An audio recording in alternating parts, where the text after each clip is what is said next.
नमस्कार, मैं हूं चेतना राजा और डीसी न्यूज इंडिया के साथ आप देख रहे हैं अब तक की खास 20 खबरें। बांग्लादेश में कल देर रात एक बार हिंसा भड़क उठी। भारी संख्या में प्रदर्शनकारियों ने कई इमारतों को निशाना बनाया और जमकर तोड़फोड़ की। ये हिंसा इंकलाब मंच के प्रवक्ता शरीफ उस्मान हादी की मौत के बाद बांग्लादेश में प्रदर्शनकारियों ने की। इस दौरान भीड़ ने ढाका के कावरान बाजार में द डेली स्टार अखबार के दफ्तर पर भी हमला बोल दिया और उसको आग के हवाले कर दिया। इस समय इसमें 30 पत्रकार मौजूद थे, लेकिन इन सबको बचा लिया गया। बांग्लादेश एक बार गंभीर सांप्रदायिक हिंसा, मॉब लिंचिंग और राजनीतिक अराजकता के दौर से गुजर रहा है। ताजा मामला देश के मेमनसिंह डिवीजन के भालुका इलाके से सामने आया है, जहां धर्म का अपमान करने के आरोप में एक हिंदू युवक को भीड़ ने बेरहमी से पीट कर मार डाला। घटना इतनी खौफनाक थी कि युवक को पहले नग्न कर फांसी पर टांगा गया, फिर उसकी लाश को खंबे से बांधकर आग लगा दी गई। ये वारदात न सिर्फ मानवता को शर्मसार करती है, बल्कि बांग्लादेश में कानून व्यवस्था पर भी गंभीर सवाल खड़े करती है। दिल्ली के गृह मंत्री आशीष सूद ने विपक्ष के आरोपों पर पलटवार करते हुए कहा कि दिल्ली का प्रदूषण एक पुरानी समस्या है, जिसका मुख्य कारण पड़ोसी राज्यों से आने वाला प्रदूषण है। उन्होंने कहा कि कुछ नेता सरकार पर निराधार आरोप लगा रहे हैं। सरकार हरे भरे इलाकों में AQI मीटर लगाकर प्रदूषण के आंकड़ों को कम दिखा रही है। उन्होंने पुरानी सरकार पर हवा साफ करने की बजाय आंकड़े साफ करने का भी आरोप लगाया। पश्चिम बंगाल के TMC विधायक मदन मित्रा ने भगवान राम को लेकर एक विवादित बयान दिया है, जिसमें उन्होंने भगवान राम को मुस्लिम बता दिया। उनके इस बयान से राजनीतिक गलियारों में हलचल मच चुकी है। बीजेपी ने मदन मित्रा का इस बयान की कड़ी निंदा करने के बाद TMC पर तुष्टीकरण की राजनीति करने का भी आरोप लगा दिया। मदन मित्रा के इस बयान से धार्मिक भावनाएं आहत होने की भी आशंका जताई जा रही है। उत्तर प्रदेश विधानमंडल के शीतकालीन सत्र से पहले मुख्यमंत्री योगी आदित्यनाथ ने विपक्षी दल समाजवादी पार्टी पर करारा हमला किया है। उन्होंने चर्चित कफ सिरप मामले को लेकर सपा को घेरा और अखिलेश यादव पर निशाना साधा। कफ सिरप मामले पर मुख्यमंत्री ने कहा कि प्रारंभिक जांच में सामने आया कि जिन अभियुक्तों को पकड़ा गया, उनके कुछ संबंध समाजवादी पार्टी के साथ सामने आए हैं। राज्य स्तर की SIT मामले की जांच कर रही है। सीएम योगी ने कहा कि सपा प्रमुख के द्वारा जो बार बार कहा जा रहा है, वही स्थिति है कि यही भूल बार बार करता था, धूल चेहरे पे थी और आईना साफ करता रहा।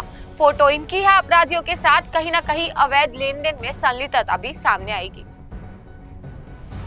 कर्नाटक में मुख्यमंत्री सिद्धारमैया के करीबी मंत्री द्वारा 30 विधायकों को डिनर पार्टी देने से राजनीतिक अटकलें तेज हो गई है। पार्टी सूत्रों के अनुसार बेलगावी में आयोजित इस डिनर में कई वरिष्ठ विधायक शामिल हुए, जहां राजनीतिक मुद्दों पर चर्चा हुई। इस घटना ने नेतृत्व परिवर्तन की संभावनाओं को फिर एक बार उजागर कर दिया है, खासकर जब कांग्रेस सरकार ने अपने कार्यकाल का आधा समय पूरा कर लिया है। पार्टी सूत्रों के अनुसार बुधवार रात शहर के एक होटल में वरिष्ठ मंत्री सतीश जारकीहोली द्वारा आयोजित डिनर में 30 से ज्यादा विधायक शामिल हुए। कुछ प्रतिभागियों ने इस मीटिंग को विधानसभा के शीतकालीन सत्र के दौरान एक रूटीन सोशल मीटिंग बताया, जबकि दूसरों ने माना कि इसमें राजनीतिक मुद्दों पर चर्चा हुई। कांग्रेस नेता राहुल गांधी ने लोकसभा में रामजी विधेयक को एंटी स्टेट और एंटी विलेज करार दे दिया। उन्होंने कहा कि ये मनरेगा का ही विकसित रूप है, जिसे UPA सरकार के समय में लाया गया था।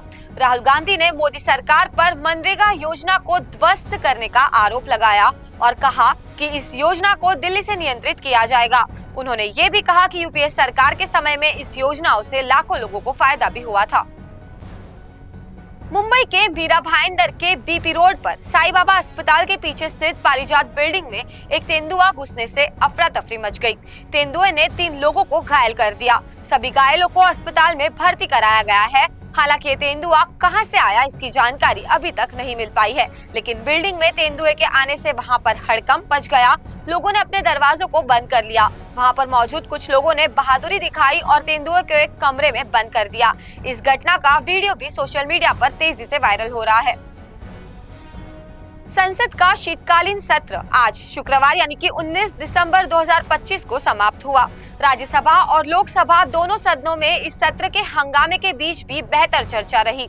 इस सत्र का सबसे गंभीर मुद्दा जी राम जी विधेयक बना, जो कि राज्यसभा और लोकसभा दोनों सदनों में पास हो गया।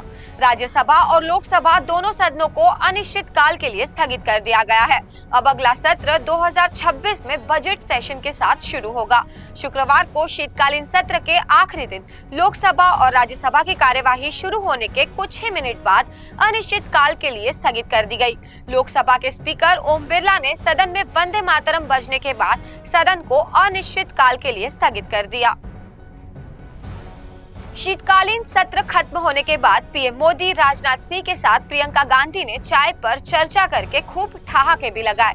इस बैठक में ओम बिरला, पीएम मोदी के अलावा रक्षा मंत्री राजनाथ सिंह, कांग्रेस की सांसद प्रियंका गांधी वाड्रा, केंद्रीय मंत्री अर्जुन राम मेघवाल, चिराग पासवान, सपा सांसद धर्मेंद्र यादव के साथ साथ अन्य दलों के सांसद भी मौजूद रहे। सांसदों को चाय पीते देखा गया और हंसी मजाक के पल भी शेयर किए गए। संसद के शीतकालीन सत्र के खत्म होने के बाद संसद भवन में अपने चैम्बर में पार्टियों के नेताओं और लोकसभा सांसदों के साथ मीटिंग की। इस मीटिंग में प्रधानमंत्री नरेंद्र मोदी भी मौजूद रहे। हिमाचल प्रदेश हाईकोर्ट के आदेश के बाद अब संजौली मस्जिद की तीसरी मंजिल को तोड़ने का काम वक्फ बोर्ड ने शुरू कर दिया है। मस्जिद कमेटी ने ऊपर की सभी मंजिलें तोड़ने की बात कही थी। इससे पहले चौथी मंजिल और एटिक को तोड़ा गया। हाईकोर्ट ने निचली 2 मंजिलें तोड़ने पर रोक लगा रखी थी। इस पूरा मामला अभी विचाराधीन है। हिंदू संगठनों ने 29 दिसंबर तक काम पूरा करने का अल्टीमेटम दे दिया है और हिमाचल प्रदेश हाईकोर्ट के आदेश के बाद संजौली मस्जिद की तीसरी मंजिल को तोड़ने का काम वक्फ बोर्ड ने शुरू कर दिया है। आरजेडी के जीतन राम मांझी का फिलहाल एक वीडियो सोशल मीडिया पर काफी वायरल हो रहा है, जिसमें वे चुनाव में हेराफेरी का दावा कर रहे हैं। वीडियो वायरल होने के बाद मांझी ने वीडियो को फेक बताते हुए इसे बदनाम करने की साजिश करार दिया है और कहा है कि अब इन्हें कोई अपमानित नहीं कर सकता। कथित वीडियो में मांझी को ये कहते हुए सुना जा सकता है कि 2020 में किया गया टिकरी सीट पर वे 2700 वोटों से पीछे चल रहे थे, लेकिन तत्कालीन डीएम अभिषेक सिंह की मदद से उन्होंने जीत हासिल की और इस बार वे 1600 वोटों से हार गए। इतना ही नहीं, मांझी ये भी बता रहे हैं कि इस बार के चुनाव में हुई हार को लेकर अधिकारी ने उन्हें फोन करके पूछा कि आखिर क्या गड़बड़ हुई। इस वायरल वीडियो के मामले को लेकर बिहार की सियासत फिलहाल गरमाई हुई है। दिल्ली और उत्तर भारत में प्रदूषण के कारण हालात गंभीर बने हुए हैं। सरकार ने ग्रेड 4 BS6 वाहनों की ही एंट्री और नो PUC नो फ्यूल जैसे कड़े कदम उठाए हैं। साथ ही हजारों चालान भी काटे गए हैं और राष्ट्रीय राजधानी में तमाम पाबंदियों के बाद भी शुक्रवार को AQI 387 के ऊपर है। सरकार के आदेश के बाद गुरुवार को दिल्ली में नो PUC नो फ्यूल अभियान के तहत 3746 से अधिक वाहनों का चालान काटा गया, जबकि लगभग 570 गैर अनुपालन करने वाले या गैर निर्दिष्ट वाहनों को 24 घंटे के भीतर दिल्ली की सीमाओं से वापस भेज दिया गया। दिल्ली ट्रैफिक पुलिस और परिवहन विभाग की संयुक्त टीमों ने अभियान से पहले दिन ही राष्ट्रीय राजधानी में प्रवेश के प्रमुख बिंदुओं पर लगभग 5000 वाहनों की जांच की और 217 ट्रकों का रूट भी डाइवर्ट कर दिया। आम आदमी पार्टी ने पंजाब में जिला परिषद और पंचायत समिति चुनाव में प्रचंड जीत दर्ज की है। जिला परिषद की 347 सीटों में से 218 और ब्लॉक समिति की 2838 सीटों में से 1531 सीट पर जीत का परचम लहराया है। इस जीत से पार्टी नेता गदगद है, तो वहीं कांग्रेस ने गंभीर आरोप लगाया है। कांग्रेस का कहना है कि आम आदमी पार्टी ने वोटों की चोरी की है, चुनाव में धांधली हुई है। इस पर आम आदमी पार्टी के मुखिया अरविंद केजरीवाल ने जवाब भी दिया है। केजरीवाल ने कहा कि कांग्रेस ने कई जगह 3 से 5 वोटों के अंतर से जीत हासिल की है। अगर हम चाहते तो SDM को बुलाकर स्थिति बदल सकते थे। निष्पक्ष और स्वतंत्र चुनाव का इससे बेहतर सबूत और क्या हो सकता है। वहीं सीएम भगवंत मान ने कहा कि कांग्रेस ने मेरी धुरी सीट से ब्लॉक समिति सीट धुरा में 9 वोटों से जीत हासिल की है। कई इलाकों ने कांग्रेस ने 9, 10, 13, 30 और 92 वोटों से जीत दर्ज की है। बिहार के मुख्यमंत्री नीतीश कुमार द्वारा मुस्लिम डॉक्टर नुसरत परवीन का हिजाब खींचने का विवाद थमने का नाम नहीं ले रहा है।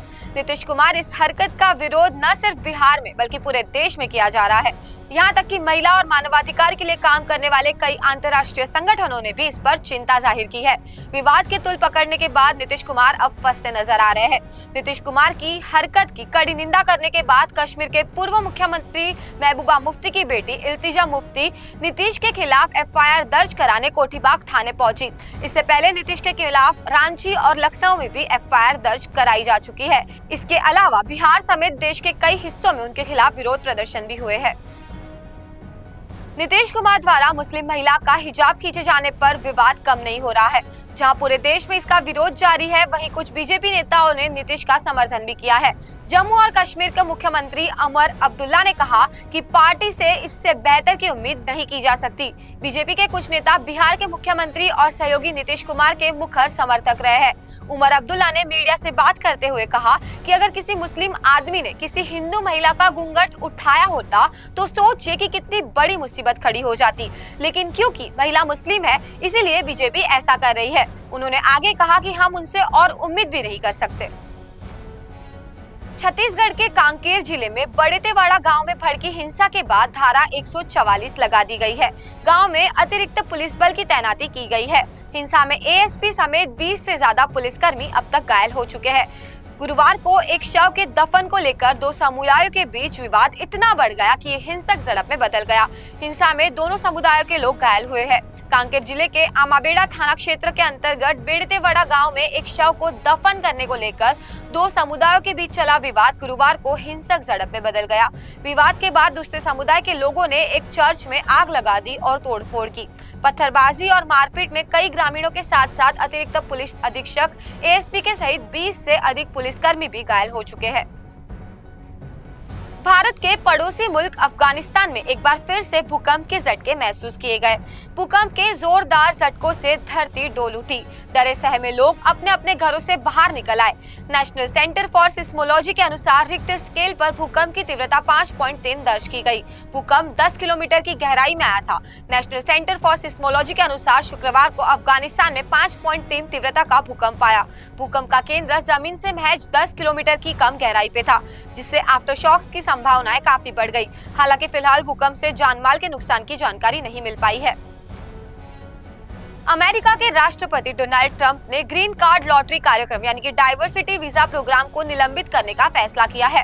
दावा किया जा रहा है कि कदम उस खुलासे के बाद उठाया गया है जिसमें बताया गया था कि ब्राउन विश्वविद्यालय और MIT से जुड़ी फायरिंग के दौरान मिला एक संदिग्ध इसी लॉटरी कार्यक्रम के जरिए अमेरिका में आया था।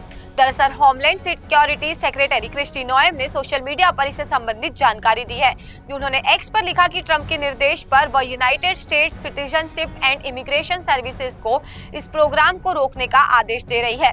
उन्होंने कहा कि इस खतरनाक व्यक्ति को हमारे देश में कभी आने की इजाजत मिलनी ही नहीं चाहिए थी। सऊदी अरब ने अपने देश से 56,000 पाकिस्तानी भिखारियों को निकाल दिया है। ये सभी उम्रा वीजा का दुरुपयोग कर यहाँ भीख मांगते थे। पाकिस्तान में सालों से भीख का बड़ा कारोबार रहा है। यहाँ भिखारी हर साल करीब 42 अरब डॉलर भीख मांगकर जुटा लेते हैं। पाकिस्तान में सालों से भीख का बड़ा कारोबार रहा है। दुनिया में सबसे ज्यादा भिखारी पाकिस्तान में ही है। यहाँ भिखारी हर साल करीब 42 अरब डॉलर भीख मांगकर जुटाते हैं और पाकिस्तानी न्यूज वेबसाइट की रिपोर्ट के मुताबिक पाकिस्तान में 2024 में करीब 3 करोड़ 80 लाख भिखारी थे और पाकिस्तान में भीख के लिए खास ट्रेनिंग भी दी जाती है।